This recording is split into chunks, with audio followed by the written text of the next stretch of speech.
आज के क्लास में हम लेसन नंबर 7 नन्ना गोपाल का भाग मूरू थर्ड। तो आज के क्लास में लेसन नंबर 7 एंड होने जा रहा है। लास्ट 2 वीडियो के अंदर हमने इसको थोड़ा थोड़ा करके पढ़ाया था। लास्ट वीडियो भाग 2 के अंदर बच्चा स्कूल के चला जाता है। स्कूल को माँ कहती है कि अगर तुझे डर आ गया तो तू गोपाल यानी भगवान को बुला, वो भगवान आकर तुझे पार लगा कर जाता है। तो वो माँ की बात सुनकर बच्चा स्कूल निकल पड़ता है। वहाँ पे फर्स्ट सीन ख़त्म हो गया। अब सेकंड सीन ड्रामे का नोट 2 ಒಂದು ಕಾಡು एक जंगल है। ಸಂಜೆಯ ಸಮಯ मगरिब का वक्त ಗೋಪಾಲನು ಶಾಲೆಯಿಂದ ಹಿಂದಿರುಗಿ ಬರುತ್ತಾನೆ। ಗೋಪಾಲ್ स्कूल से पलट कर आता है। ತನ್ನ ಕೈಯಲ್ಲಿದ್ದ ಚಾಪೆ ಮೊದಲಾದವುಗಳನ್ನು ಕೆಳಗಿಟ್ಟು ಹೂಗಳನ್ನು ಆಯುತ್ತಾನೆ। उसके हाथ में जो छटाई और स्लेट जो भी थे पढ़ाई के सामान वो सब नीचे रखकर फूलों को चुनता है, क्योंकि शाम में भी उसकी माँ पूजा करने वाली होती है। ಗೋಪಾಲ ಈ ಮರದಲ್ಲಿ यानी बच्चा ಹೂವಿನ ಗೊಂಚಲು भार ಹೆಚ್ಚಾಗಿ तले बागुत्तिदे। एक दरख्त के तरफ देखता है, देखकर बोलता है कि कितने इस टहनी को फूल हुए हैं। फूल की वजन की वजह से झुका हुआ है टहनी। ಗೊಂಚಲು मीन्स गुच्चा। मर ಈ ನೇಲಿಗಿರೆ हन्नु ಎಷ್ಟು कप्पागिवे। नीलगिरी हन्नु मीन्स जामुन। काले जो जामुन हैं वो कितने ज़्यादा हुए हैं इस दरख्त पर। ಎಷ್ಟು कप्पागिवे यानी कितने काले हैं। आयदु तिन्नुत्ताने जो नीचे गिरे हैं उसको उठाकर साफ करके खाता है। आगले बैगाई तू यानी मगरिब हो गया, सूरज गुरूब हो गया। ಏನು ಸೂರ್ಯನಪ್ಪ छोटा बच्चा है सूरज को बोल रहा। क्या सूरज। ನಾನು ಮನೆಗೆ ಹೋಗುವವರೆಗಾದರೂ ಮುಳುಗದೆ ಕಾದರೆ ಈ ಕಪ್ಪಿನಲ್ಲಿ ನನಗೊಬ್ಬನಿಗೆ ಹೆದರಿಕೆ। क्या बात तू मैं घर गए तक थोड़ा रुकना नहीं। अबीच कई को तू गुरूब हो गया, मैं कैसा जाना घर को। अब इंतज़ार करना था मेरा बुलाने। ओहो मुझे अकेले जाने के लिए डर आता है। अब बोलता है ओहो मरतिद्दे, हाँ मैं भूला था। अम्मा ಹೇಳಿದ್ದು मुझे अम्मी बोली थी। क्या ನನ್ನ ಗೋಪಾಲ ಇಲ್ಲಿಯೇ ದನ ಕಾಯುತ್ತಿರುವನಂತೆ। मेरा बड़ा भाई यहीं पे गाय चरा रहा है जंगल में, ऐसा मेरी माँ ने कहा था। मुझे डर आए तो उसको बुलाने के लिए।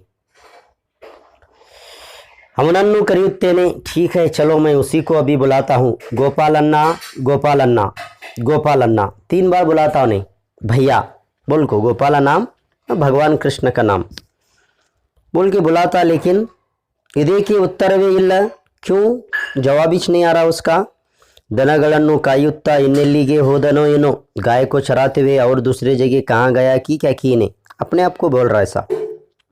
ಆದರೆ लेकिन अम्मा ಹೇಳಿದ್ದಾಳೆ, अम्मी बोली है। क्या ಇಲ್ಲಿಯೇ ಇರುತ್ತಾನಂತ, यहीं पे रहता है। ಅಮ್ಮನ ಮಾತು ಸುಳ್ಳಾಗಲಾರದು। माँ कभी भी झूठ नहीं बोलती, माँ की बात कभी झूठ नहीं होती। ಮತ್ತೆ ಕರೆದು ನೋಡುತ್ತೇನೆ ಅಣ್ಣ ಅಣ್ಣ, ए अन्ना भैया भैया। ನನಗೆ ಹೆದರಿಕೆ ಅಣ್ಣ, मुझे डर रहा है भैया। ಕತ್ತಲಾಗುತ್ತಿದೆ अंधेरा हो रहा है। ಎಲ್ಲಿದ್ದಿ अन्ना, कहाँ है तू। ए गोपाल अन्ना। छोटा बच्चा जब घबराता है तो जिस तरह पुकारता है उसी पुकारने के एक अंदाज को यहाँ पे राइटर लिखा है। बनद गोपाल रियल यानी जो जंगल में रहने वाला गोपाल यानी भगवान। तेरे ಒಳಗಿನಿಂದಲೇ यानी कर्टन के पीछे से, यानी ड्रामा है नहीं है। ಏನೋ गोपाल क्या बा गोपाल बोला उन्हें बच्चे को। गोपाल ಎಲ್ಲಿದ್ದೀಯಾ, ये छोटा बच्चा उसे पूछ रहा। कहाँ है बा तू। ಹೆದರಿಕೆಯಾಗುತ್ತಿದೆ ನನಗೆ, ಅಮ್ಮ ಹೇಳಿದ್ದಳು ಹೆದರಿಕೆಯಾದರೆ ನಿನ್ನನ್ನು ಕರೆ ಅಂತ। मुझे डर आ रहा है। डर आया बोले तो तुझे बुला बोल को मुझे अम्मी ने कहा था। बनद गोपाल यानी जंगल में रहने वाला गोपाल यानी भगवान।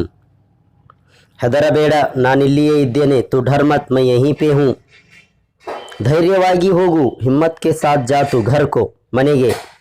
गोपाल यानी वो बच्चा। ಎಲ್ಲಿದ್ದೀಯೇ ಬಾ ಅಣ್ಣ, तू कहाँ है। आ बा यहाँ मेरे पास, मेरे सामने आ जा। सिर्फ आवाज़ सुन रहा था बच्चा, वो इसे देख रहा नहीं था। वो भगवान है तो भगवान की जस्ट आवाज़ आ रही थी, सामने नहीं आ रहा था। Okay next. बनद गोपाल वो जंगल में रहने वाला गोपाल कहता है यानी भगवान। ತುಂಬಾ ಕೆಲಸದ ಮೇಲಿದ್ದೇನೆ ಕಣೋ, बहुत ज़्यादा काम पर हूँ बा मैं। ಈಗ ಬರೋದಕ್ಕಾಗುವುದಿಲ್ಲ, अब मुझे आने नहीं होता, ನೀನು ಹೋಗು, तू जा ಗೋಪಾಲ ಓ ಬಚ್ಚ, ನೀನು ಮನೆಗೆ ಬರುವುದಿಲ್ಲವೇ ಅಮ್ಮನ್ನ ನೋಡುವುದಕ್ಕೆ, क्या तू घर नहीं आता अम्मी को देखने के लिए, ಕತ್ತಲಲ್ಲಿ ಕಾಡಿನ ನಡುವೆ ಏಕಿರುವೆ, अंधेरे के अंदर इस जंगल के दरमियान में तू क्यों है, ಬನದ ಗೋಪಾಲ यानी वो भगवान, ನಾನು ಆಮೇಲೆ ಹಿಂದಿನಿಂದ ಬರುತ್ತೇನೆ, मैं बाद में आता हूँ, ಅಮ್ಮನಿಗೆ ಹೇಳು, ಜಾಕರ್ ಮಾ ಕೋ ಕಹೆ, ಅಮ್ಮ ನಿನಗಾಗಿ ಕಾದಿದ್ದಾಳೆ, ಕಾದು मीन्स इंतज़ार करना, ಬೇಗ ಹೋಗಪ್ಪ, जा तेरा इंतज़ार कर रही है माँ, तू जल्दी घर जा। इतना बात सुनकर ಗೋಪಾಲನು ಹೋಗುತ್ತಾನೆ, वो छोटा बच्चा निकलता है। ಬನದ ಗೋಪಾಲನು ಕಾಡಿನಿಂದ ಈಚೆಗೆ ಬರುತ್ತಾನೆ, जब अभी तक उन्हें कर्टन के पीछे था, अब पूरा सामने आता है जंगल से इधर। तलेಯ ಮೇಲೆ ಸಣ್ಣದೊಂದು ಕಿರೀಟ, उसका हुलिया बता रहा है, उसका ड्रेसिंग, सर के ऊपर एक छोटा किरीट, नविलुगिरी, उस किरीट पर एक मोर का पंख, ಕೈಯಲ್ಲೊಂದು ಕೊಳಲು, हाथ के अंदर एक बांसुरी, ಕೊಳಲು का मतलब। ಗೋಪಾಲನು ಹೋಗುತ್ತಿರುವುದನ್ನೇ ನಗುತ್ತಾ ಸ್ವಲ್ಪ ಹೊತ್ತು ನೋಡುತ್ತಾನೆ, जो बच्चा गोपाल जा रहा था उसको थोड़ी देर मुस्कुराते हुए देखते ठहरता है, कौन, ये भगवान। बलिक उसके बाद में कोललूदी, कोललू मतलब वो जो उसके हाथ के अंदर जो बांसुरी थी, उस बांसुरी को लेकर बजाता है, बजाते हुए एक गाना, एक नगमा गुनगुनाता है। हाड़ुत्ताने का मतलब यहाँ पे एक पोयम भगवान कृष्ण जो है वो गाता है। वो पोयम की मीनिंग भी लॉन्ग क्वेश्चन का आंसर भी है, 8-10 वाक्य का क्वेश्चन भी है, वो पूरा पोयम की समरी। पोयम देखेंगे, उसके बाद में हम उस समरी को भी एक्सप्लेन करेंगे। पहले हम पोयम पढ़ेंगे, उसके बाद में एक्सप्लेन करेंगे और एक्सप्लेन का आंसर भी आपको दिखाएंगे। ತಿಳುವಳಿಕೆಗೆ ನಾ ಸಿಲುಕೆ ಮನುಜ, ಒಲುಮೆಗೆ ಸೆರೆಯಾಗುವೆನು, ತಪಸ್ಸಿಗಳೆನ್ನನ್ನು ಜ್ಞಾನದಿ ಮುಟ್ಟಲು, ಯುಗ ಯುಗಗಳು ಬಲು ಬಳಲುವರು, ಯೋಗಿಗಳೆನ್ನನು ಜನುಮ ಜನುಮದಲ್ಲಿ ಹೊಂದಲು ಸಾಧನೆ ಮಾಡುವರು, ಕಡಲಿನ ಬಿತ್ತರ ಸಾಲದು ಪವಡಿಸೆ, ಭಕ್ತಿಯ ಕಂಬನಿ ಮನೆಯನಗೆ, ಹಿಮಗಿರಿ ಎತ್ತರ ಸಾಲದು ನಾನಿರೆ, ಭಕ್ತನ ಹೃದಯವು ಸಾಕೆನಗೆ, ಬೃಂದಾವನದ ಗೋಪಿಯರ ರೀತೆರೆ, ವೇದಗಳ ನಾಡುವ ಸತ್ಯವನು, ಹಾಲನು ಮಾರುವ ಹೆಣ್ಣಗಳೊಲ್ಮೆಯೇ ಮೀರದೆ योगिय साधनेय। तो यहाँ पे ये ड्रामा एंड होता है। तो इसके बाद में हम इस पोएम का मीनिंग एक्सप्लेन करेंगे। आप ದೇವರು ಸಾಮಾನ್ಯ ಮನುಷ್ಯರ ತಿಳುವಳಿಕೆಗೆ ಸುಲಭವಾಗಿ ಸಿಗುವುದಿಲ್ಲ, ಭಗವಾನ್ ಆಮ್ ಇನ್ಸಾನೋं के समझ में नहीं आता, ಸಾಮಾನ್ಯರೇ ಆದರೂ ಭಕ್ತಿಯಿಂದ ಕರೆದರೆ ದೇವರು ಸೋತು ಸರಿಯಾಗುತ್ತಾನೆ, आम लोग ही क्यों ना हो, लेकिन वो इखलास के साथ, खुलूस के साथ अगर उसको पुकारते हैं तो भगवान उसके पास आता है।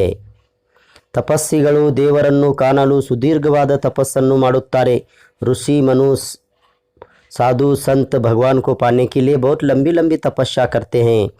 ಯೋಗಿಗಳು ಭಗವಂತನ ಸಾಕ್ಷಾತ್ಕಾರಕ್ಕಾಗಿ ಯೋಗ ಸಾಧನೆ ಮಾಡುತ್ತಾರೆ, स्वामी लोग भगवंत को पाने के लिए बहुत बड़ी मुश्किल इबादतें करते हैं।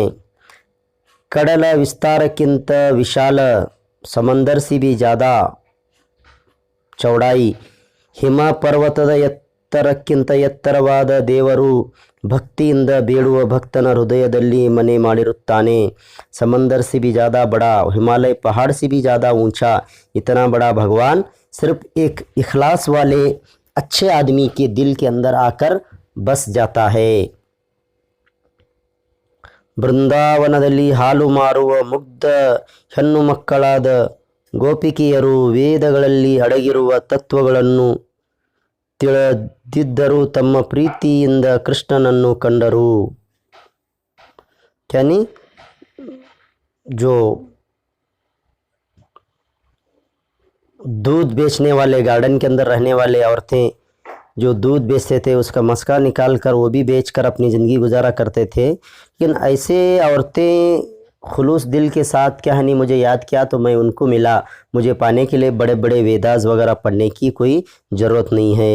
ವೇದಗಳು ತಿಳಿದ ಯೋಗಿಗಳ ಸಾಧನೆಗಿಂತ ಗೋಪಿಯರ ಸಾಧನೆ ಹೆಚ್ಚಾಗಿ ಕಾಣುತ್ತದೆ। जो ऋषि मुनि हैं ये वेदास वगैरह पढ़कर क्या है नहीं वो भगवान को पाने की कोशिश करते हैं, लेकिन आम जो औरतें हैं, आम जो आदमी हैं, वो सादे सीधे ही क्यों ना हो, इखलास के साथ अगर वो इबादत करते हैं, भगवान को याद करते हैं, तो उनको उनका भगवान उन्हें मिल जाता है। ये था लेसन नंबर 7 पूरा। इस ड्रामे को हमने 3 हिस्सों में इसको भाग 1, भाग 2, भाग 3 करके 3 हिस्सों में बहुत आसानी के साथ आपको समझाया है। तो इसको आप देखेंगे तो पूरी स्टोरी आपको समझ में आएगी, तो फिर आपको क्वेश्चन आंसर्स वगैरह याद करने के लिए बहुत ज़्यादा आसान होगा। आप कन्नड़ को ही ज़्यादा इम्पोर्टेंस देना है, कन्नड़ को ही ज़्यादा फोकस करेंगे, क्योंकि आपको कन्नड़ में ही एग्ज़ाम लिखना होता है। तो ये हमारे चैनल से आपको एक मदद मिलेगी कि हमें उर्दू में स्टोरी याद है तो क्वेश्चन आंसर्स याद करने के लिए बहुत आसान हो सकता है।